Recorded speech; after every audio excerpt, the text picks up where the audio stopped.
बाजूबंद और कानों में मकराकृति कुंडल जगमगा रहे थे। उनके कारण रथ पर बैठे हुए वे ऐसे सुशोभित हो रहे थे मानो अग्नि कुंड में अग्नि प्रज्वलित हो रही हो।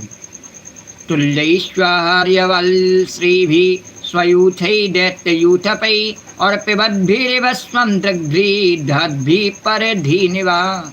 तुल्यैश्वर्यबल श्रीभिः स्वयूथै दैत्ययूथपैः और पिबद्भिरिव खं दृग्भिर्दहद्भिः परधीनिवा। इसके साथ उन्होंने समान ऐश्वर्य, बल और विभूति वाले दैत्य सेनापति और अपनी अपनी सेना लेकर उनके साथ हो लिए, और ऐसा जान पड़ता था मानो वे आकाश को पी जाएंगे और अपने क्रोध भरे प्रज्वलित नेत्रों से समस्त दिशाओं को, क्षितिज को भस्म कर डालेंगे। व्रतो विकर्षन् महतीम आसुरीं ध्वजनिं विभु और याव इंद्रपुरीं स्वरध्वां कंपयन्निव रोदसी। ययाव इंद्रपुरीं स्वरध्वां कंपयन्निव रोदसी। राजा बलि ने इस प्रकार बहुत बड़ी आसुरी सेना को लेकर के उसका युद्ध के ढंग से संचालन किया तथा आकाश और अंतरिक्ष को खपाते हुए सकल ऐश्वर्यों से परिपूर्ण इंद्रपुरी अमरावती पर चढ़ाई कर दी।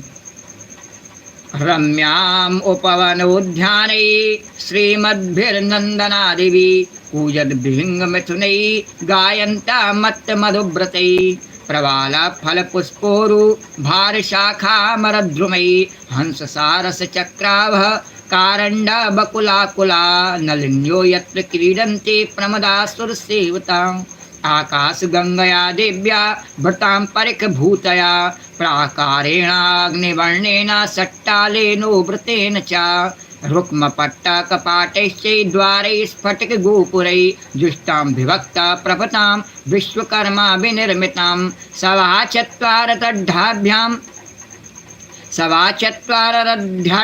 विमानैन्याबुधैर्दयुताम् और श्रृंघाटकैः मणिमयैः वज्रविद्रुम वेदभिः यत्र नित्यभयोरूपा श्यामा विरजवाससः भ्राजन्ते रूपवर्णार्यो हविर्भिरभयभया।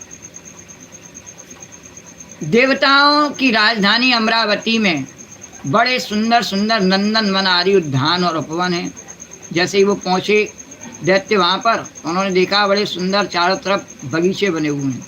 उन उद्यानों और उपवनों में पक्षियों के जोड़े चहकते रहते हैं और मधु लोभी भौरे मतवाले होकर जो मधु को चाहते हैं, शहद को, वो रस को, वो लोभी भौरे जो है मतवाले होकर के वहाँ गुनगुनाते रहते हैं। लाल लाल नए नए पत्तों, फलों और पुष्पों से कल्प वृक्षों की शाखाएं लदी रहती हैं, कोई तोड़ने वाला नहीं। और वहाँ के सरोवरों में हंस, सारस, चकवे और बतखों की भीड़ लगी रहती है। इतना सारा प्राकृतिक सुंदर वातावरण, गर्मी लगे ही नहीं। बोलो द्वारकाधीश भगवान की है। और उन्हीं से देवताओं के द्वारा सम्मानित देवांगनाएं जल क्रीड़ाएं करती रहती हैं। ज्योतिर्मय आकाश, इसीलिए तो उसे स्वर्ग कहा है। और ज्योतिर्मय आकाश गंगा ने खाई की भांति अमरावती को चारों ओर से घेर रखा है, कोई सहज जा नहीं सकता वहाँ पर। उसके चारों ओर बहुत ऊंचा सोने का परकोटा बना हुआ है और जिसमें स्थान स्थान पर बड़ी बड़ी अटारियां बनी हुई हैं। सोने के किवाड़ द्वार द्वार पर लगे हुए हैं। काहे के? सोने के। सोने के किवाड़ का अर्थ है कि आराम से सो, कोई किवाड़ द्वार की चिंता करने की जरूरत नहीं है। सोने के किवाड़ लगे हुए हैं और स्फटिक मणि के गोपुर नगर के बाहरी फाटक हैं बड़े बड़े। उसमें अलग अलग बड़े बड़े राजमार्ग हैं। स्वयं विश्वकर्मा ने ही उस पुरी का निर्माण किया है। सभा के साथ खेलने के चबूतरे, खेल के मैदान। आज के लोग कहते हैं कि अब नई संस्कृति में बनाने शुरू हुए, नहीं, हमारे यहाँ पहले से ही खेल के मैदान बनाए जाते, खेलने के चबूतरे छोटे बच्चों के लिए। और रथ चलने के बड़े बड़े मार्गों से वह शोभायमान है। 10 करोड़ विमान उसमें सर्वदा विद्यमान रहते हैं। और विमान भी हमारे पास में पहले से ही, हमारी संस्कृति में विमानों की बात होती है, पहले से ही हैं। तो 10 करोड़ विमान, और एक आध नहीं, 10 करोड़ विमान उसमें सर्वथा विद्यमान रहते हैं। और मणियों के बड़े बड़े चौराहे एवं हीरे और मूंगे की बेदियां बनी हुई हैं। वहाँ की स्त्रियां सर्वदा 16 वर्ष की सी रहती हैं।